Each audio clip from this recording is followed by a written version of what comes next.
This is Michael Popok, Legal AF. I may not be able to get this out with a straight face. The maintenance worker in the Mar-a-Lago case, Carlos de Oliveira, has told the government that he wants, as part of his ability to form a defense, to be able to see classified, confidential, and sensitive information going to the national defense that he never had top secret security clearance to see in the first place because he was, if I didn't say it before, a maintenance worker at Mar-a-Lago. You know, how many maintenance workers are running around, resorts in America with top secret classified security clearance, including to look at national defense information? Apparently, Carlos de Oliveira wants the judge to make him one.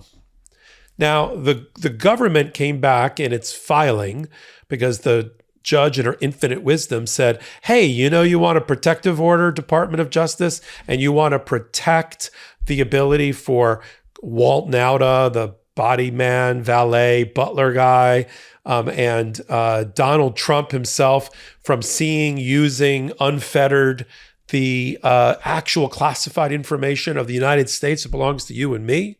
We want to have access limited to lawyers, attorneys' eyes only, Donald Trump and others under supervision, notes that are reviewed so he doesn't leak them, that kind of stuff, so that the national defense and national security isn't further compromised. Well, the judge decided, hey, who would be great to hear from on this one? The one guy who's not charged with Espionage Act or the retention of national defense information, the maintenance man. Have the maintenance man worker, this was her order to the Department of Justice, you guys should meet and confer before the 22nd of August and come back and tell me what the maintenance worker thinks about our national defense information. This is the Alice in Wonderland world that we live in, presided over by one Eileen Cannon, where maintenance workers are stakeholders at the table about our national defense, nuclear codes, Iranian war documents, war maps, and the like. I've already talked about in prior hot takes and on Legal AF, the podcast that I co-anchor and co-founded, that of the many perfect phone calls that Donald Trump is self-proclaimed to have participated in, one of them apparently is a 24-minute phone call, as recited in the indictment in Mar-a-Lago, between former President Trump and his maintenance worker. I assure you, in the history of America, it is the longest known recorded phone call between a former president and a maintenance worker. 24 minutes. Okay? And in that 24 minutes, while the Department of Justice doesn't know exactly what was said, it did lead to 4 felony counts against Carlos de Oliveira, including that he was part of a conspiracy with Walt Nauta and one other unindicted person, the former IT worker, Mr. Tavares, entered into a conspiracy at the behest of their boss, Donald Trump, to do a number of really bad things to the server, the computer servers housing the surveillance camera footage of them moving all the boxes around. And the boss wanted de Oliveira, the maintenance worker, Walt Nauta, the butler, and this is some demented treasonous game of Clue, and the IT worker to figure out how to delete the server. Now, Carlos de Oliveira is the same guy that figured out a way to unload the pool and flood the server room containing the footage with the pool at Mar-a-Lago. They tried to drown it. They tried to do a lot of things. They tried to burn it, stab it, and drown it, the server. And de Oliveira's part of that. He's also part of some boxes moving around, the shell game that Donald Trump was playing, trying to hide the ball from the Department of Justice, from the FBI, and from basically the federal court system and federal judges. And so, just to be clear, while Donald Trump is indicted for 32 counts of Espionage Act under 18 U.S.C. Section 793 of the Criminal Code, involving the retention, unlawful concealment, and dissemination of national defense information, that's not what Carlos de Oliveira, the maintenance worker, is charged with.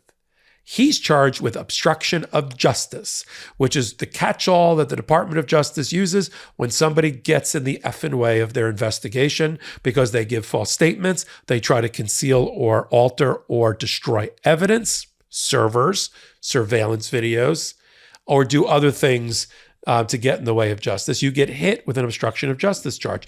Carlos de Oliveira is charged with obstruction of justice because of his participation in hushed tones in secret rooms with Walt Nauta and Jose Taveras about flooding the server room and deleting the servers showing the video of them doing all these bad things, right? This is like Nixon's missing tapes, missing 18 minutes from the Watergate tapes.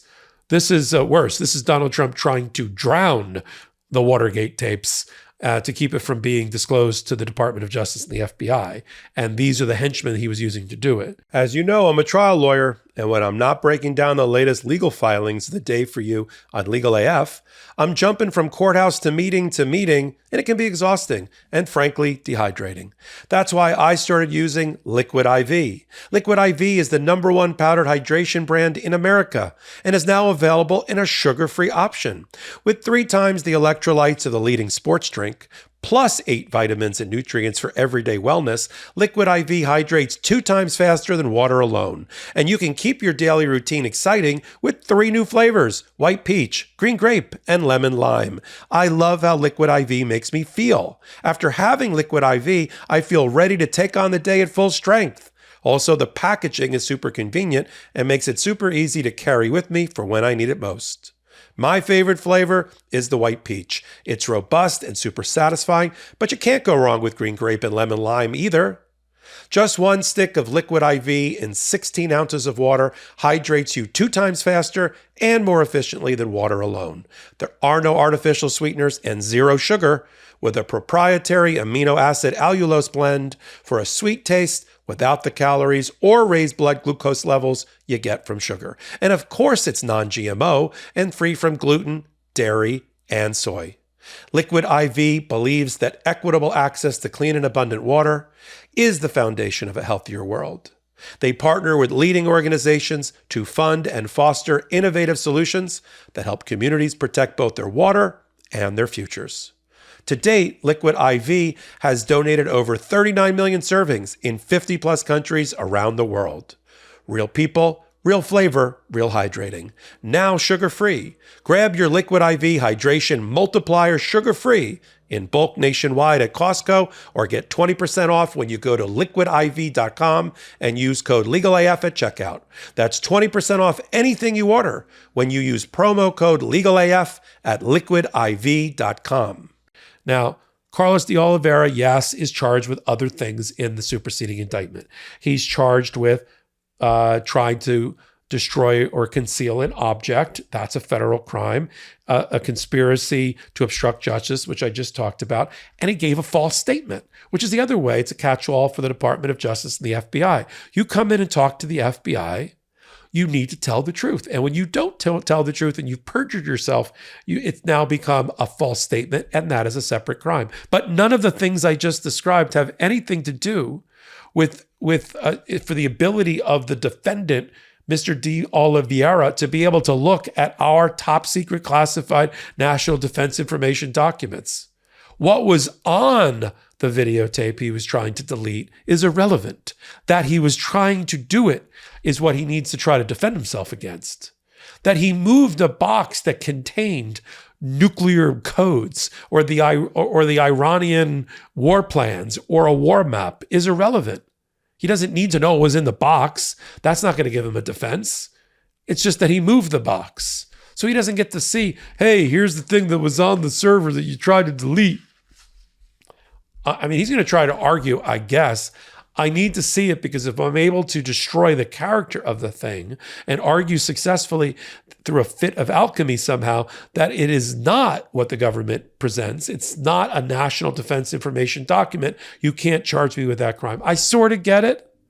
But again, it's ridiculous that he feels he needs to obtain through the judge a top secret security clearance to look at things he was never able to look at before, and be the first in the history of the world maintenance worker to have a top secret security clearance to look at our most important things that go to our national security. So that is the filing by the Department of Justice, a supplemental motion for protective order to basically say, look, we'll give Donald Trump not unfettered access because he doesn't deserve it and he's done bad things, and we've done that before to him, to review these material in order to prepare our defense. We might even do it to Walt Nauta to the extent that he saw some of these things, but we draw the line at the maintenance worker. And that's now pending before Judge Eileen Cannon, who doesn't seem to be any great hurry to decide these issues. She had a hearing that was already scheduled to talk about classified documents and protective orders, and then she just canceled it with a really weird order that said canceled and postponed till another time and place. It was very existential. We'll see each other again at another time and place. Auld Lang Syne and all that. That's not what a federal judge is supposed to do when you've got a ticking timeline leading to a May of 2024 allegedly trial date. You got to move quickly here, Judge. You got to resolve these issues because the Department of Justice has not turned over all of the documents, and it's not their fault because they need the protective order in place in order to do it.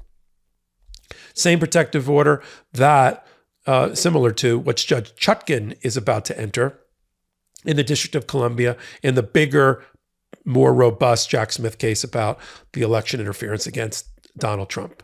We'll follow all things Judge Eileen Cannon, Mar-a-Lago, and the like as they happen. If it's not me, it's one of my two co-anchors on Legal AF. It'll be Ben Meiselas, Karen Friedman-Agnifilo.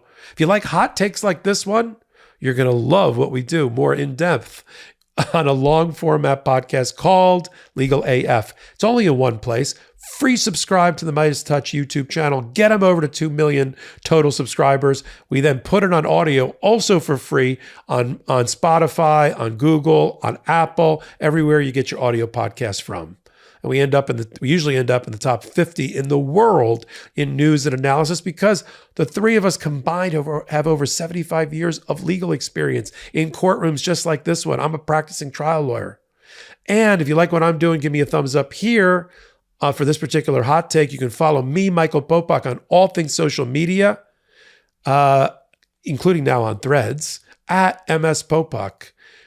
This is Michael Popok, co-anchor Legal AF, until the next hot take on the MeidasTouch Network. Hey, Meidas Mighty, love this report? Continue the conversation by following us on Instagram, at MeidasTouch, to keep up with the most important news of the day. What are you waiting for? Follow us now.